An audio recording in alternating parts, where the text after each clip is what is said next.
The Galactic Empire's armada blotted out the sun. 10,000 battlecruisers, destroyers, and dreadnoughts. Enough firepower to vaporize Earth's surface in minutes. As the alien ships descended through the atmosphere, the panicked face of the UN Secretary-General filled TV screens worldwide. People of Earth, stand by for an urgent message. A harsh voice boomed from the speakers. The ruthless Supreme Commander Rigel of the Iconian race.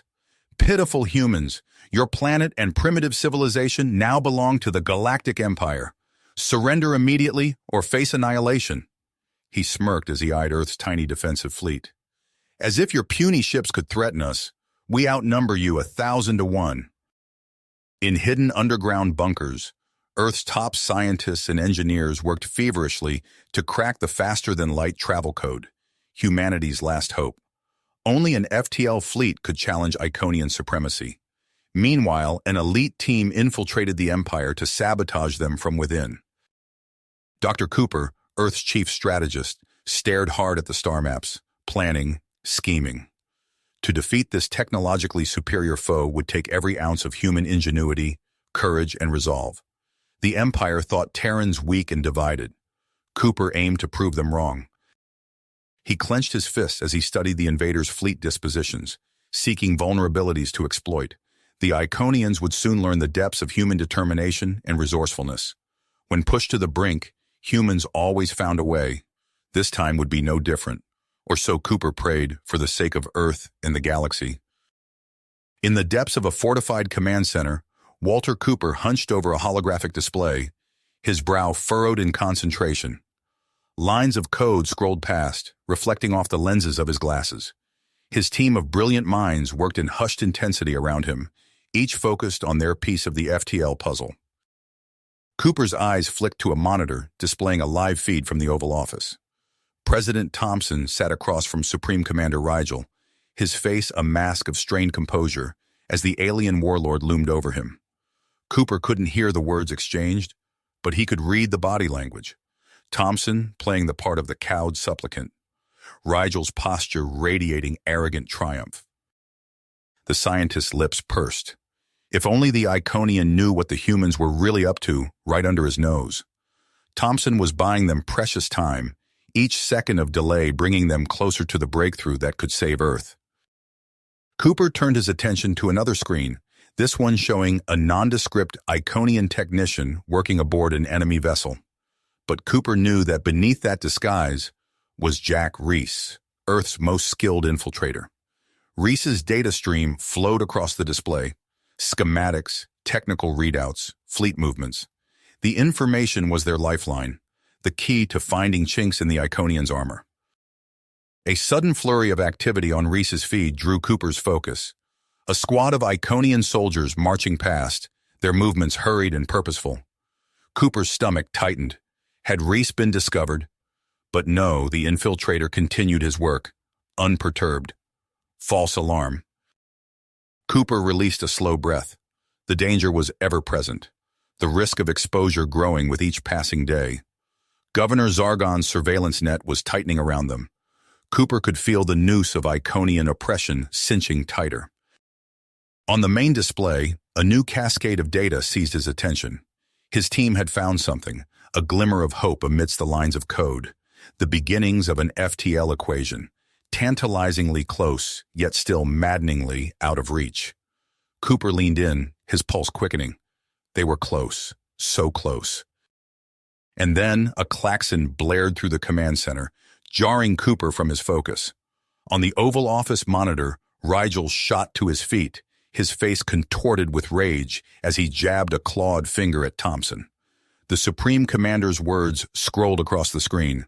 Final warning, submit or suffer. Cooper's blood ran cold. The Iconian's patience had run out. The tightrope Thompson walked had just frayed to a thread.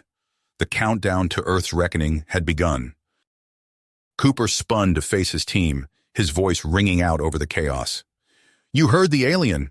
We're out of time. This is our last shot. His gaze swept the room, locking eyes with each brilliant mind under his command. Leave nothing on the table. Full speed ahead. We crack this code or we die trying. Grim determination settled over the scientists and engineers.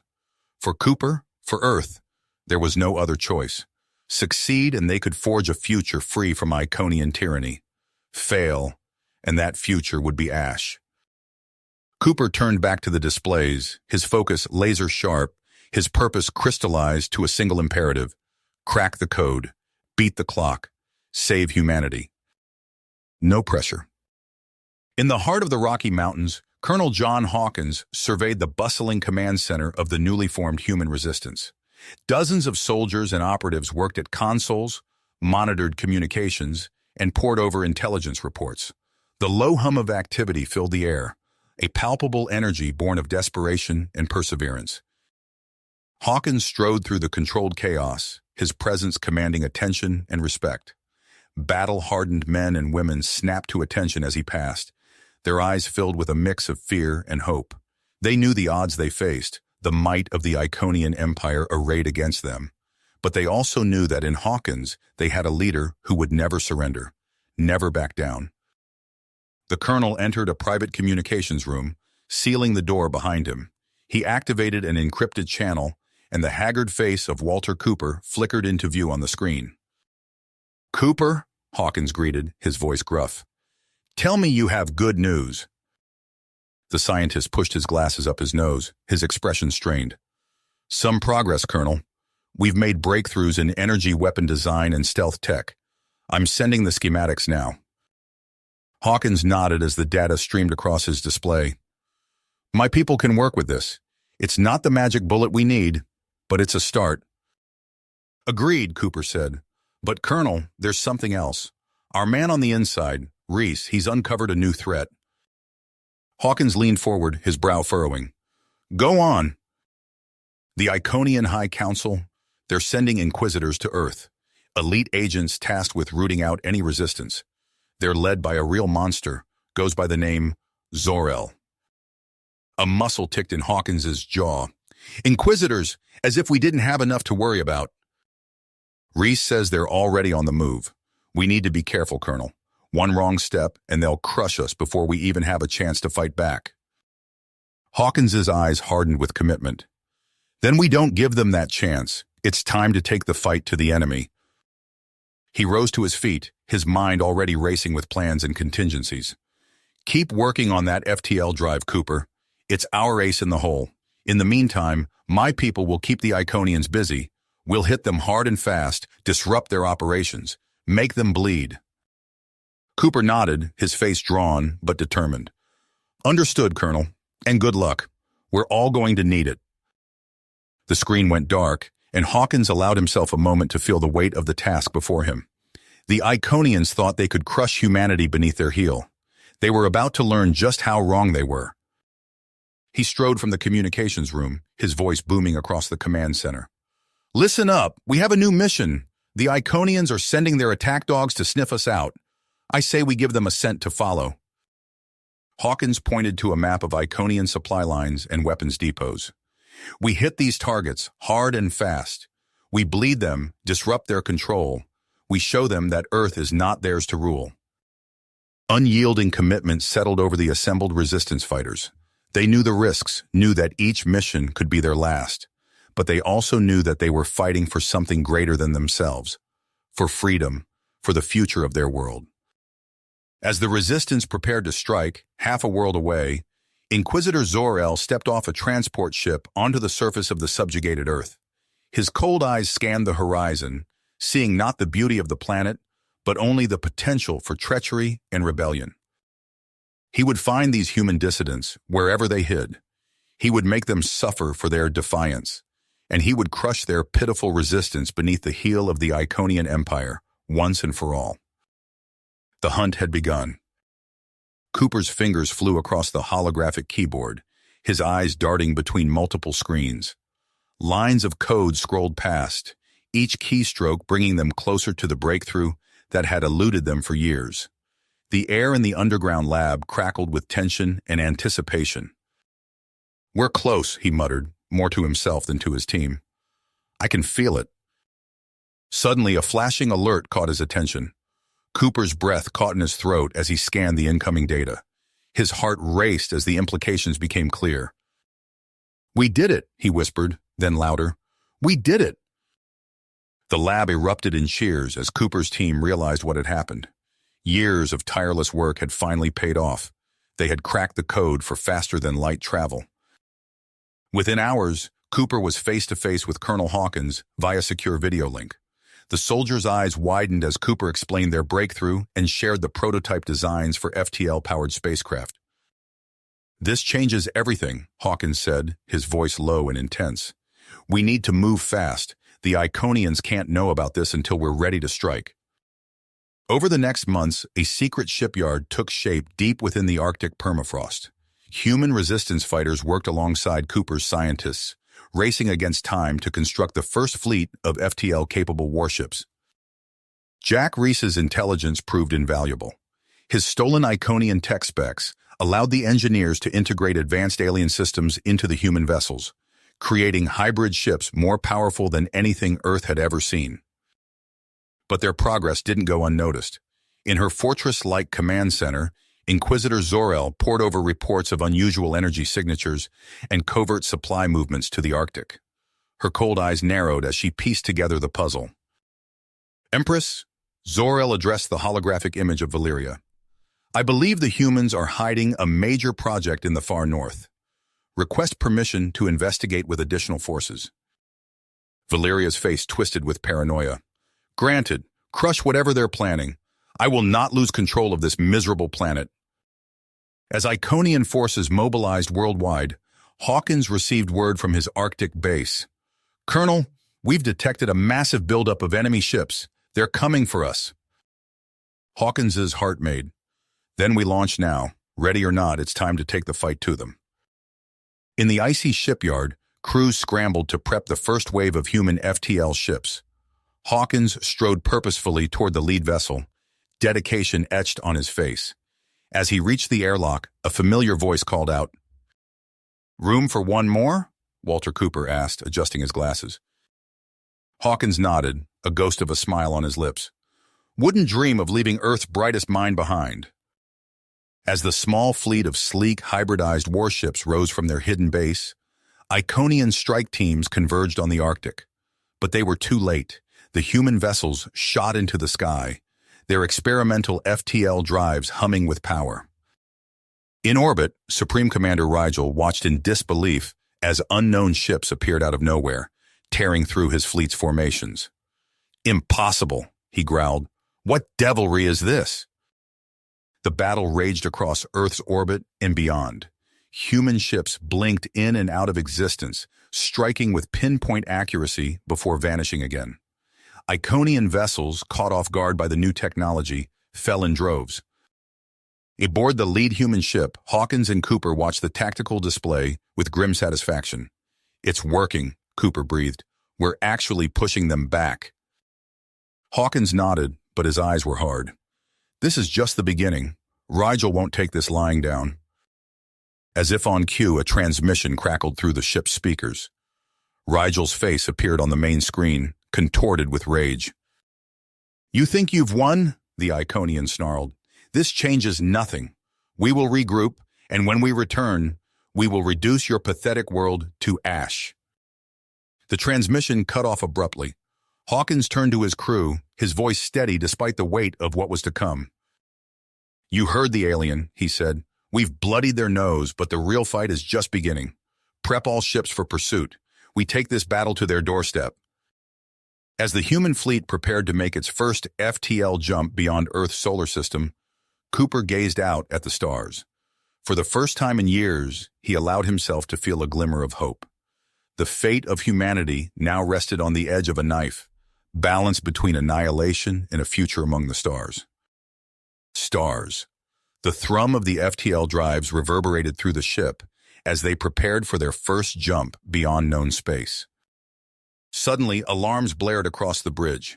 A massive energy signature appeared on their scanners, dwarfing anything they'd encountered before.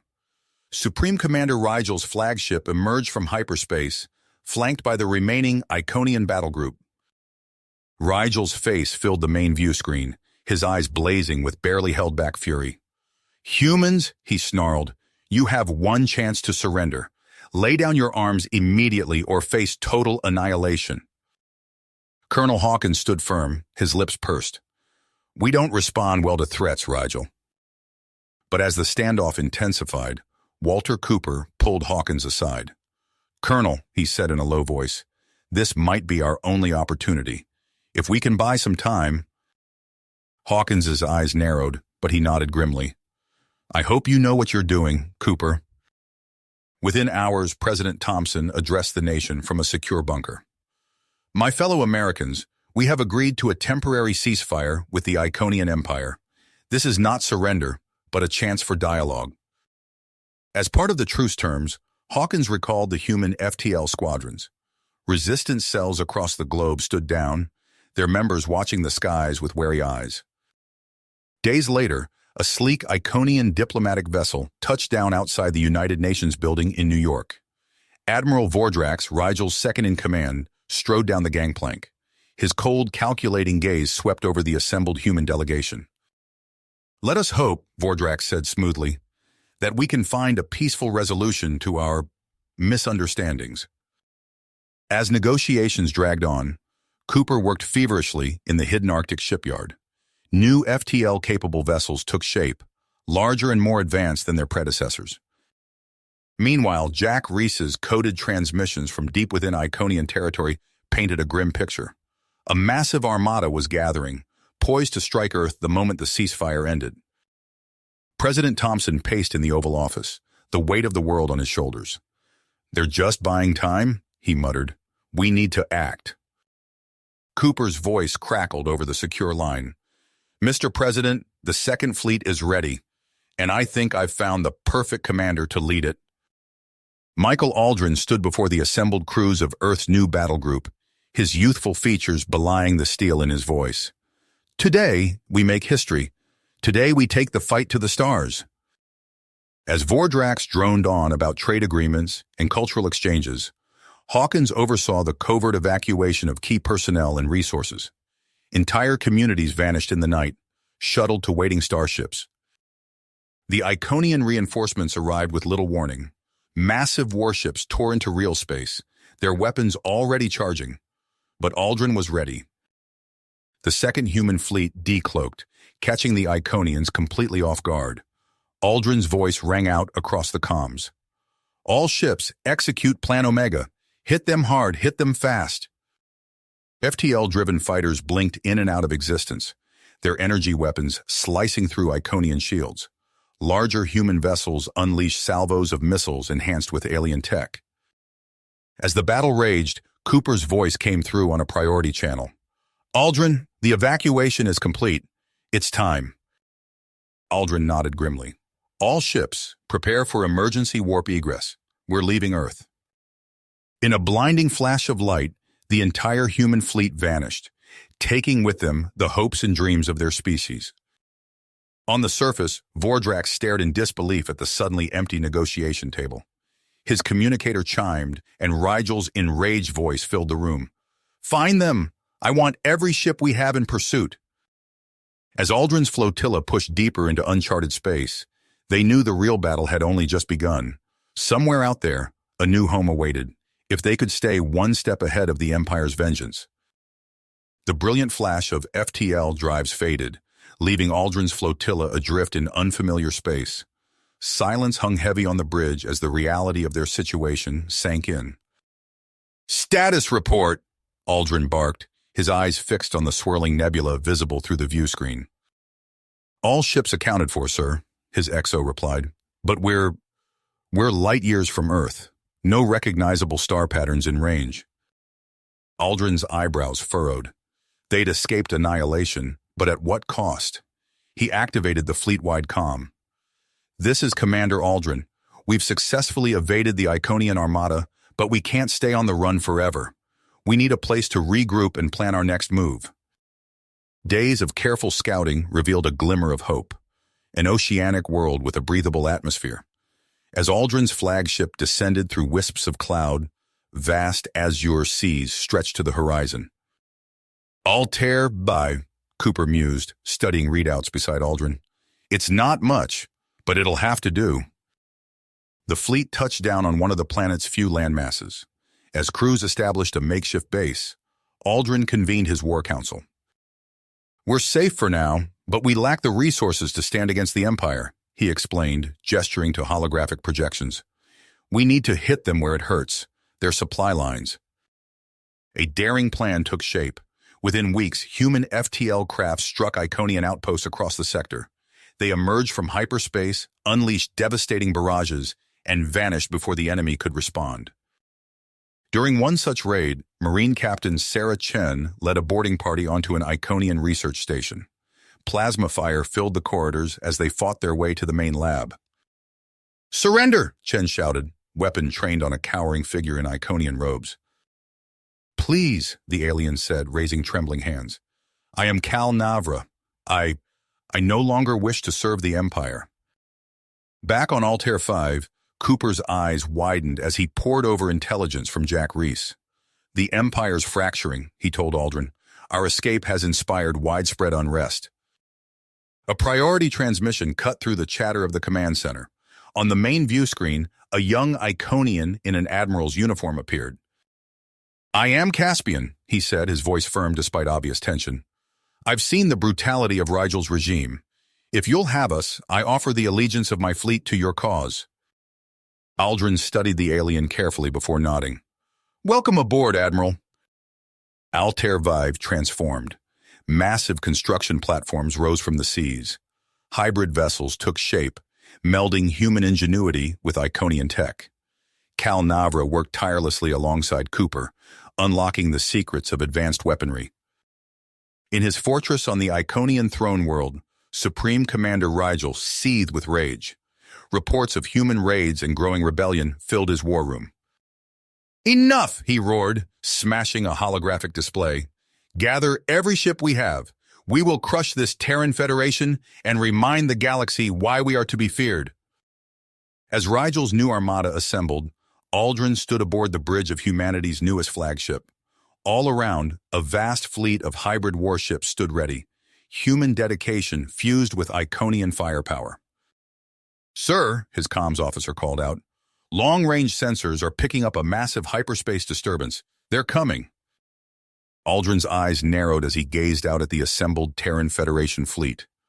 The true test was about to begin. Begin. A brilliant flash illuminated the bridge as Rigel's armada tore into real space, their weapons already blazing. Aldrin's eyes narrowed as he assessed the sheer scale of the invasion force bearing down on Altair 5. "All ships, battle stations," he ordered, his voice steady despite the gravity of the situation. "Initiate defensive protocols." The oceans of Altair 5 churned as massive energy shields snapped into place, barely deflecting the initial salvo from Iconian dreadnoughts. Shipyards and defense batteries erupted in flames, their crews scrambling for survival. Aldrin's fingers flew across his command console. "Caspian, take your ships and hit their left flank. We'll draw their fire." The rebel Imperial vessels surged forward, their hybrid weapons tearing into the surprised Iconian formations. Aldrin's human crews utilized their FTL drives with surgical precision, blinking in and out of existence to strike vulnerable targets before vanishing again. In the chaos of battle, a priority transmission cut through the static. Jack Reese's face appeared, haggard but determined. "Aldrin, Rigel's flagship is exposed. If you can punch through their escort screen..."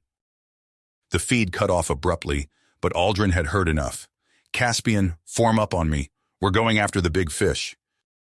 As they pushed towards Rigel's position, Cal Navra's voice crackled over the comms. "Commander, the new warheads are ready. Use them wisely." Aldrin watched in grim satisfaction as the hybrid weapons shredded through Iconian shields, leaving their ships vulnerable to precise strikes from Terran fighters. Deep within Altair V's oceanic research facilities, Cooper worked feverishly at a massive control center. Holographic displays showed thousands of dormant units scattered across the seabed. "It's now or never," he muttered, initiating the activation sequence. The seas erupted as swarms of autonomous drones shot into the sky, their AI-driven tactics overwhelming Iconian point defenses. Rigel's command ship rocked under the assault, alarms blaring throughout its corridors. "Impossible," Rigel snarled, watching his carefully laid plans crumble. "All ships, prepare to—" His orders were cut short as a new wave of Iconian vessels dropped out of hyperspace.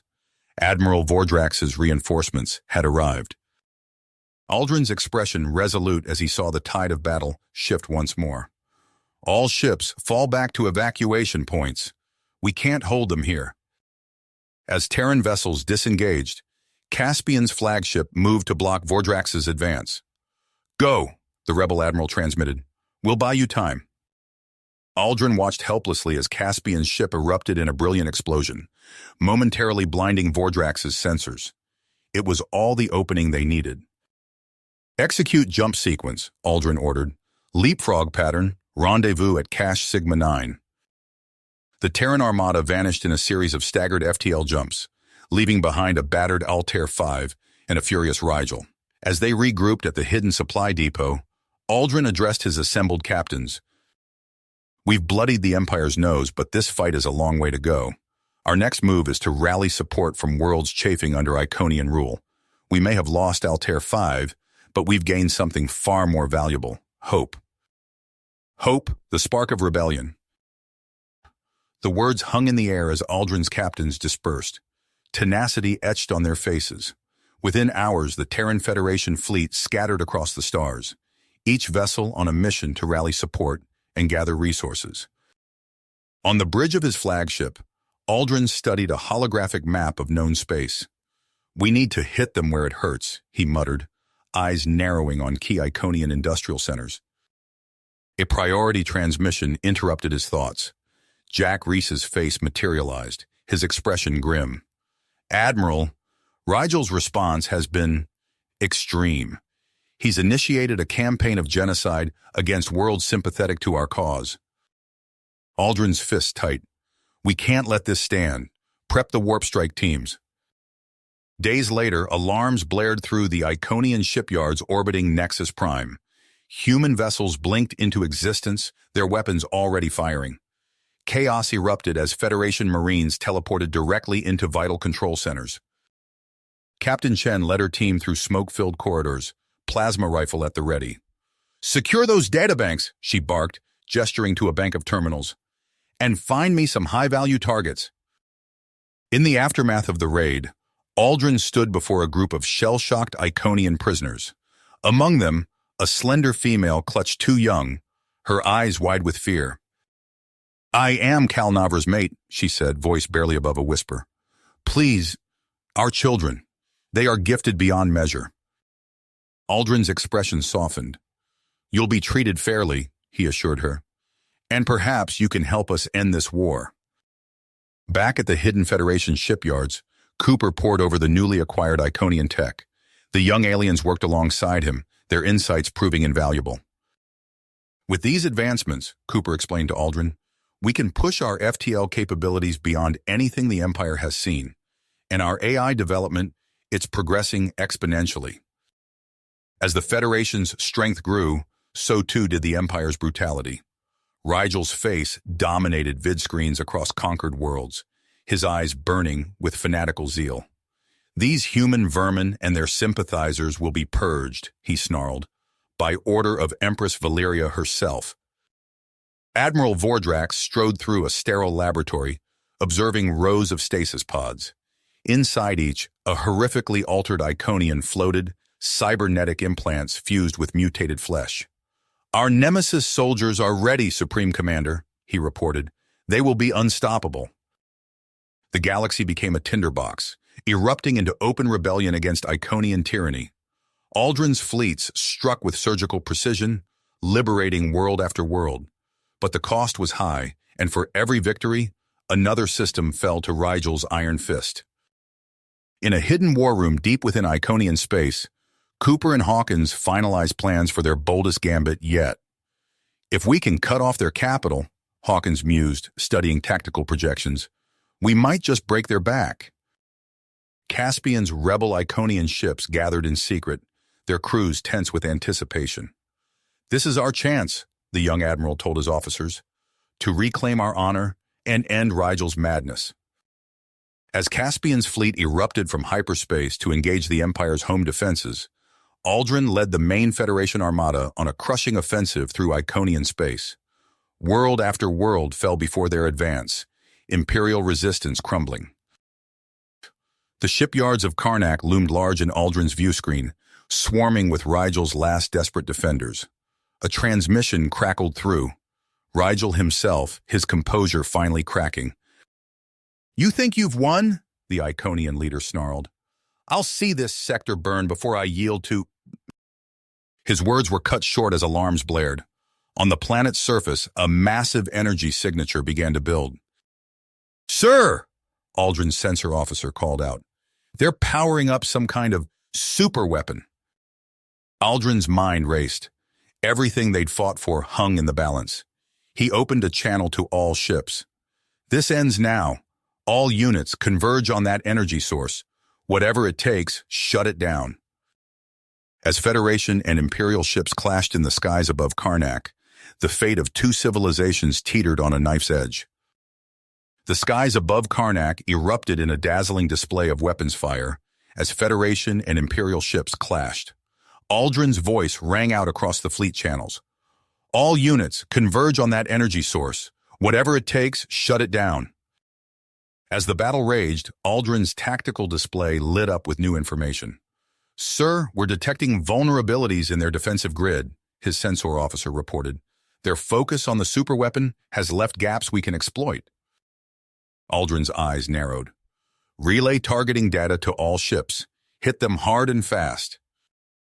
Federation vessels surged forward, their advanced hybrid weaponry tearing through Iconian shields.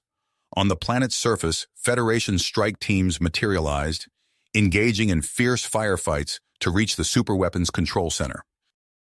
Hours later, as the dust settled, Aldrin stood on the bridge of his flagship, surveying the aftermath. Karnak's orbital defenses lay in ruins, and the planet's surface was scarred by the battle. But the immediate threat had been neutralized. "Sir," his communications officer called out, "we're receiving surrender signals from multiple Iconian outposts." Aldrin nodded grimly. "Patch me through to all ships." As his face appeared on view screens across the fleet, Aldrin spoke with quiet perseverance. "The Empire's back is broken, but our work isn't done. We push forward, for Earth, for freedom, for every world that's suffered under Iconian rule." The next week saw a whirlwind of activity as Aldrin's forces struck deeper into Imperial space. Precision warp strikes crippled key command centers and supply depots. Entire star systems, long chafing under Iconian oppression, rose up in open rebellion. On the bridge of the captured Iconian dreadnought Nebula's Fist, Admiral Zil-Rathak watched the reports of Imperial collapse with growing unease. "We cannot win this war," he growled to his assembled officers, "but perhaps we can carve out our own domain in the chaos." Similar scenes played out across Iconian space as warlords and governors broke away, each seeking to secure their own power in the Empire's downfall. Aboard his flagship, Vordrax received the recall order with a mix of frustration and calculation. The Empire he'd served was crumbling, but perhaps he could salvage something from the wreckage. His eyes fell on a tactical display showing Rigel's crippled vessel. "Prepare a boarding party," he ordered. "Rigel may yet prove useful." On Earth, Walter Cooper stood atop a gleaming tower in the restored city of New Denver. The scars of Iconian occupation were still visible, but signs of renewal were everywhere. Swarms of atmosphere-scrubbing drones filled the sky, their efforts slowly healing the damaged ecosystem. A holographic display flickered to life, showing the first wave of colony ships dropping out of FTL on the edge of the solar system. Cooper allowed himself a small smile. "Welcome home," he murmured. Light years away, Aldrin's armada hung in space, surrounding the isolated remnants of Vordrax's fleet. On the primary view screen, Vordrax's face appeared, his expression carefully neutral. "Admiral Aldrin," the Iconian said, "I believe we have much to discuss." Aldrin's eyes narrowed. "Indeed we do." Hours later, Aldrin stood on the deck of his flagship, flanked by armed guards. A shuttle docked, its ramp lowering to reveal Vordrax, and a bound, seething Rigel. As cameras broadcast the moment across newly liberated systems, Rigel was marched before Aldrin. The once mighty Supreme Commander glared with impotent fury. Vordrak stepped forward, his voice carrying across the assembled dignitaries and crew. By the authority vested in me as highest-ranking officer of the Iconian Empire, I hereby surrender all sovereign claims over our territories to the Terran Federation. A cheer went up from the assembled humans, but Aldrin's expression remained grim. He knew the real work was just beginning. Across the vast expanse of former Iconian space, Federation ships fanned out. There were still pockets of resistance to quell, new governments to establish, and countless worlds in need of aid and stabilization. In his quarters, Aldrin pored over reports from a dozen fronts. Humanity had achieved an unthinkable victory, but the challenges ahead were immense.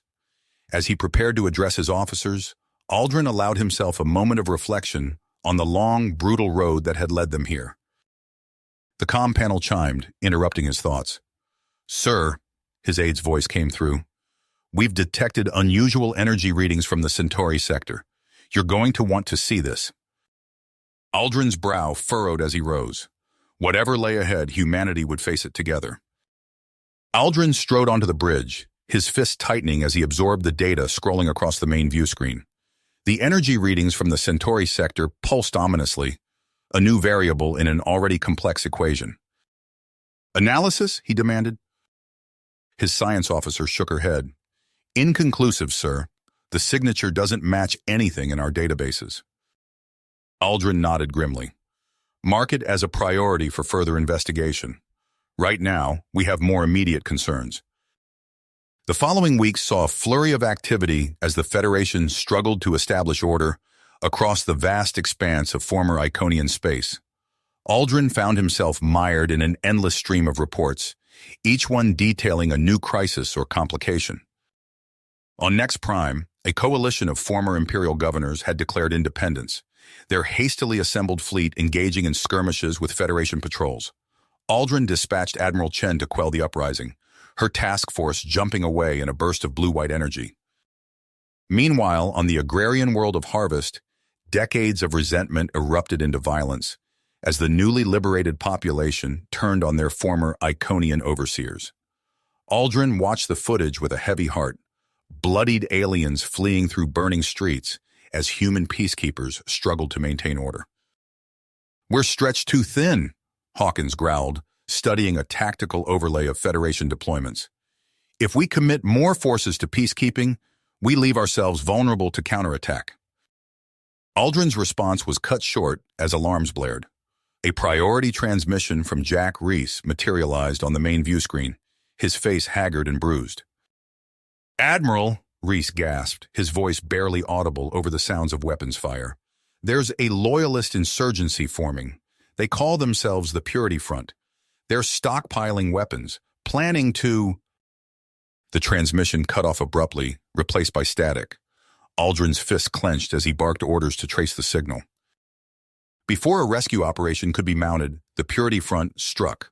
Across a dozen key sectors, Federation installations erupted in balls of flame as suicide bombers detonated their payloads.